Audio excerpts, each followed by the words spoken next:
Well, this is The Exceptionals, an attempt or an effort by Nuvama Private in association with NDTV Profit to bring you some of the most inspiring stories of India Inc. which have not been told as yet. What do you learn from this episode today is that we talk to a gentleman who's truly a rags to riches story and who has built a healthcare empire, if you will, which spans across multiple verticals in the healthcare ecosystem.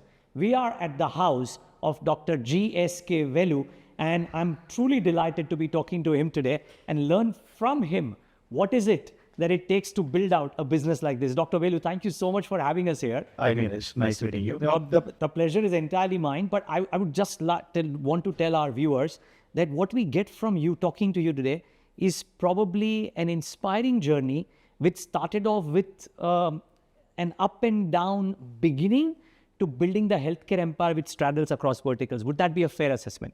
Yeah, sure. I will attempt. We'll attempt that. I look forward to talking to you, sir. Let's please head into the study. I've made a few points, but I want to start off, Dr. Velu, by talking about your entrepreneurial journey, because as I read about it, it's not been a linear curve. You made an attempt, come back to the corporate sector, then gone on another attempt, maybe even sold your stakes there, pivoted from one to the other, and currently you're almost parallelly running 2 or 3 or 4 different kind of verticals or enterprises. Just tell us a bit about the genesis of your journey. I would say I'm an accidental entrepreneur, just that in my family, nobody knew what business was all about. So I did my graduation, post-graduation. I actually did all my education 2.5 years ahead. At the age of 19, I got into working. So initially in a medical instrument distribution company. Then I became a partner in the same company at the age of 21. And that is the time I actually discovered what entrepreneurship is all about. Just floating a company, going through all these nuances of how to run a company. Very early stage in cardiology devices and in vitro diagnostics. This is how we started doing something. The first company I founded was called Allied Healthcare India, way back in 1991. And you were very young then, obviously. Yeah, I was just 21 years old. Okay. So that is the time I learned what business is all about. Then at some point of time, I had to move on to do a corporate career from 93 to 97. I was in a multinational company where I learned how to scale businesses. Because if you really look at the US multinationals, even many years, the decades now, they're very good in taking an idea and scaling up globally and becoming multi-billion-dollar companies. That is a trait I learned from working for American multinationals, initially as a country head for India, later for Southeast and Southeast Asia. Then also I lived almost a couple of years in China. All that gave me in that 5 years a lot of interesting perspective on how to think business on a global scale. Okay, and I'm going to ask you about some of those learnings as well. But beyond that too, I mean, I believe that company was Chiron Healthcare or Chiron Healthcare? Yeah, it's called Chiron. Okay, yeah, Chiron. Yes. Excuse my pronunciation. But my limited point being from Chiron Healthcare to doing other things and not a straight line journey, if you will, if I can call it that. I'm not saying in a bad way. I'm just saying it was not a straight line journey. How does the mind adapt, if you will, at a young age to variances in the entrepreneurial journey? It's about always going after passion. No, Okay. you don't know. There is no monetary value for entrepreneurship ever.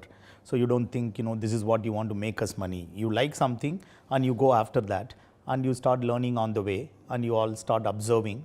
Wherever you go, you start observing and try to think and absorb it and try to adapt.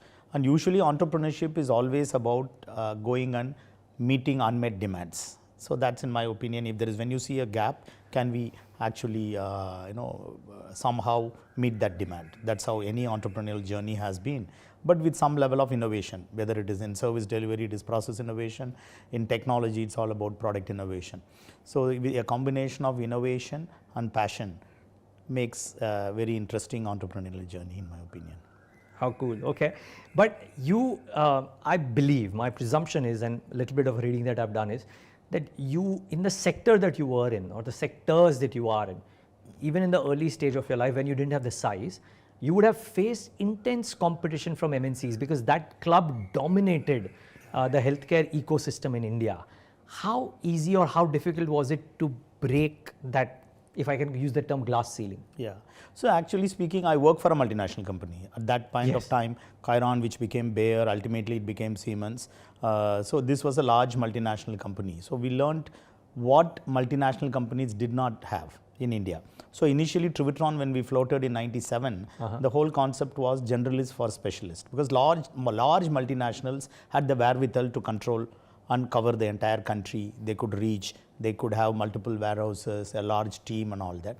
But there were also single specialty medical technology companies from across the world, and they wanted someone to have these infrastructure and use them for distribution. That's how the idea of Trivitron was born, generalist for specialists.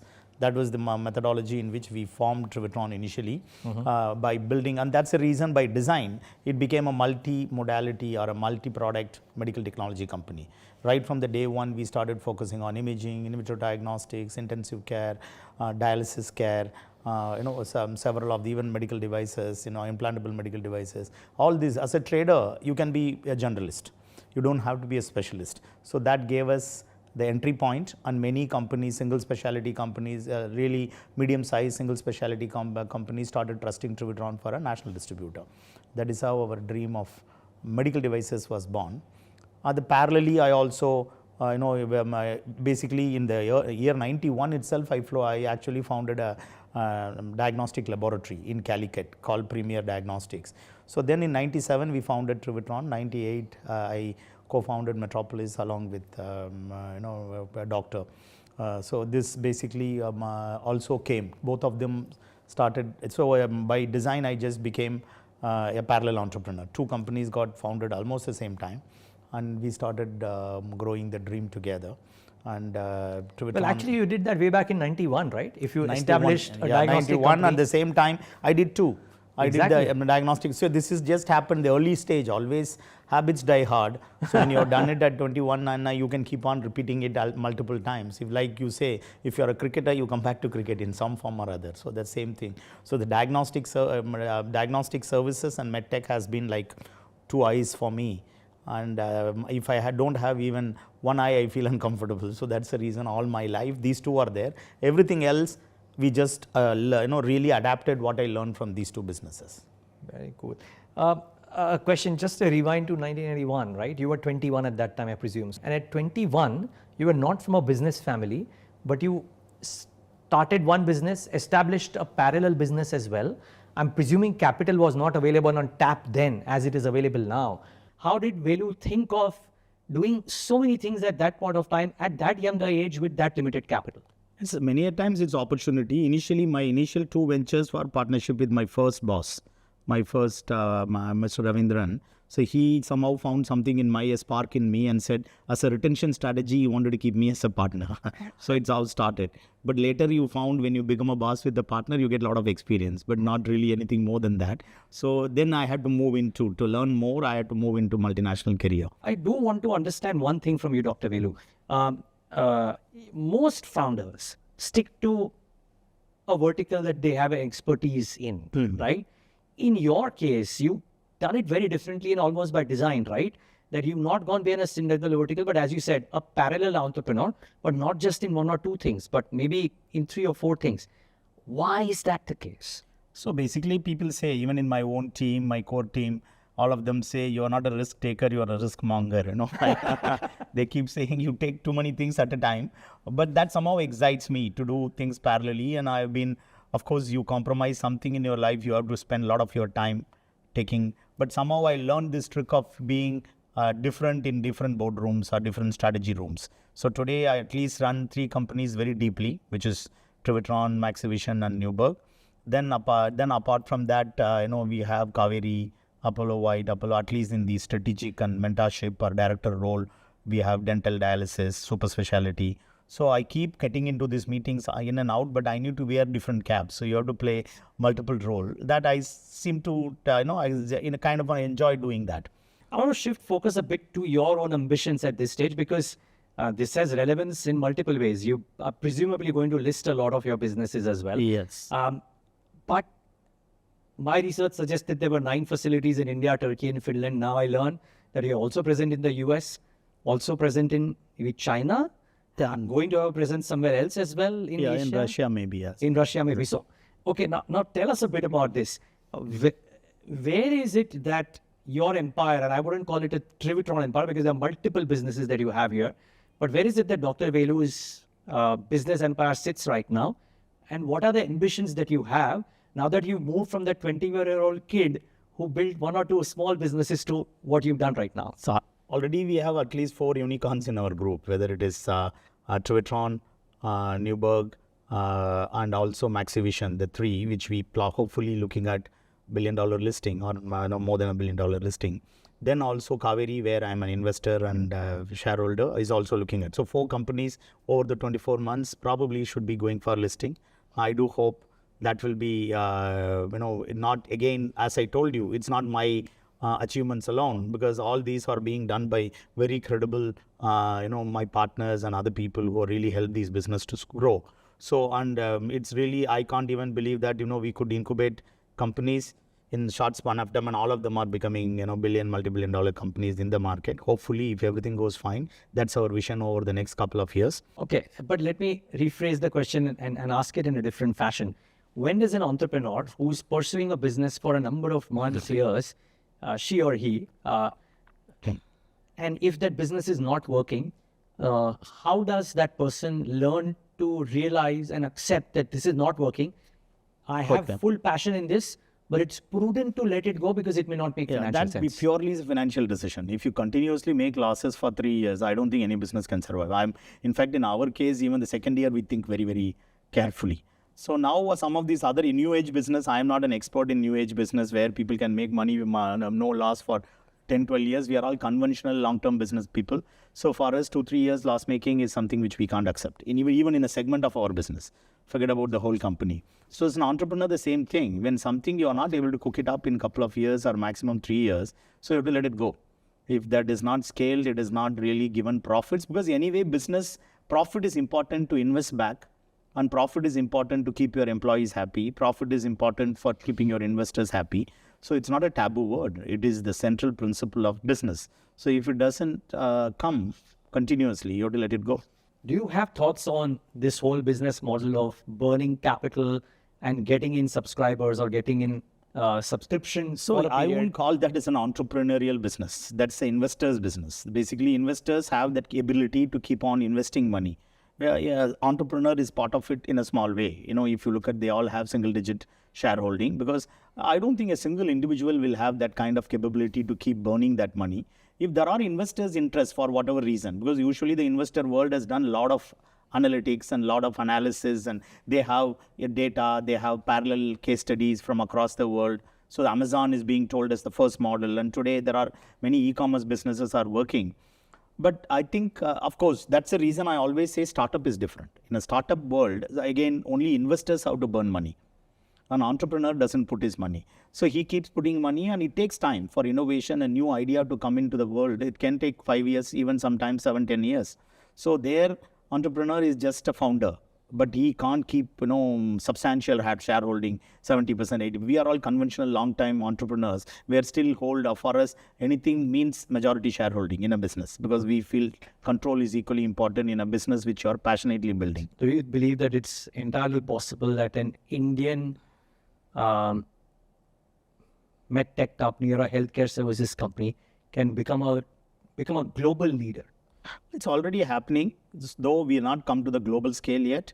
But there are 2, 3 companies. Even we have that aspirations of being a multi-billion dollar listing. And today we are talking about 2, 3 billion, and we can even be a $10 billion, $20 billion company. Then only the global scale comes. Because India has 1.4 billion people. Not only it has the patients or people whom we have to provide healthcare to, but it also has the clinical database. Today data is gold. So we have so much of data available, and today's world in healthcare is not just about medicine. It's about data analytics, artificial intelligence, machine learning, robotics. So all these, India has the right potential to build a medtech ecosystem, which ultimately not only India becomes self-sufficient, but it can become a global medtech destination. lest this sound like a medtech conversation, health services, which is such a big pie of your business, and a number of, believe, businesses in various facets out there. Talk to us a bit about that and the ambitions there. The Newberg today has scaled up over the past 8 years. Now we have become a national brand, and there are things now we are doing few more partnerships in, say, hopefully in Bombay and Delhi, where we want to strengthen our brand. Otherwise, if you look at South and West, other parts, we already become leader. And we have the really scale. Hopefully, when we list, we like to be the number 2 diagnostic company of Indian origin, which hopefully should happen by next financial year. So that is what we are hoping for. And we are very, very happy that we have these legendary pathologists and radiologists who are located in multiple locations who are supporting this vision of and our really initially when we floated Newberg itself, we said it's not revenue which is important, reputation. The reputation leads to revenues, So if you build reputation, and how do you build reputation? Do something which has never been done, and do it like, for example, when we started Newberg 7-8 years back, the whole world was moving from, earlier we were opinion-based medicine, evidence-based medicine. We moved to, personalized medicine. In the arena of personalized medicine, the new diagnostic techniques are coming: genomics, proteomics, metabolomics, molecular diagnostics. So we started investing in this 8 years back when we started the company itself. Today we have become India's largest genomics testing provider. And we do have international ventures in Newberg. We have in Middle East, Africa, and also in US. In US, we have an incubating center and a laboratory, a genetic laboratory, which gives us a lot of insights into what's happening in the personalized medicine arena, in the diagnostics. And a couple of years back, we also got into radiology, because today diagnostics is just not pathology. We need to have pathology, genomics, radiology, all coming under one roof, so that you are able to give a holistic diagnostic approach. Earlier, diagnostics is for diagnosis. Today, it is for prediction, for prevention, for diagnosis and prognosis. All you are dependent on diagnostic techniques. My final set of questions are 3 sets. I'm going to do an X versus Y with you. Then I'm going to go to Dr. Velu, the investor, because you did mention that while you're an entrepreneur and you may not be taking a part in the private equity piece, but you have a thought around it. So I would love to know Dr. Velu, the investor, and then I want some health hacks from you. I mean, who better than you to kind of give us some health hacks for what to do? So the X versus Y is this, that you maybe briefly answer it, but if you're going to list a few companies as well, if you were to chase milestones versus reputation, what would you choose? Any day reputation, because the reputation leads to milestones. Without reputation, you don't even reach anywhere. Forget about milestones. Okay. A very important part of your business is research and development. But as you list companies, you'll have to deliver quarter after quarter. Spends on R&D versus saving that in order to deliver profits. What will you choose? That's a difficult question, because without R&D we can't. But I know in the public companies, obviously quarter-on-quarter results are important too. So I think today the real basic science should be happening in universities. When it comes into organizations, we should have definite timelines. We have learned it over the years. We have also overspent on R&D, and sometimes without really timelines set. So today we have learned. Now I think in the R&D structure itself, we need to have definite timelines for deliverables, because we as organizations cannot look at basic science. Ours is applied science with deliverables. So without that kind of a mindset, so that means timelines and deliverables are more important than having some vague R&D mindset. Okay, important. You have global ambitions. Would you be happy being a mid-sized or small-sized or a mid-sized player globally? I know you want to be large-sized, but I'm just saying, if you have the option of being a small or a mid-sized player globally versus the king of your practice in India, either in healthcare services or medtech, which one would you choose? Again, a difficult question, but I think king of your domestic market is important before even thinking of global scale.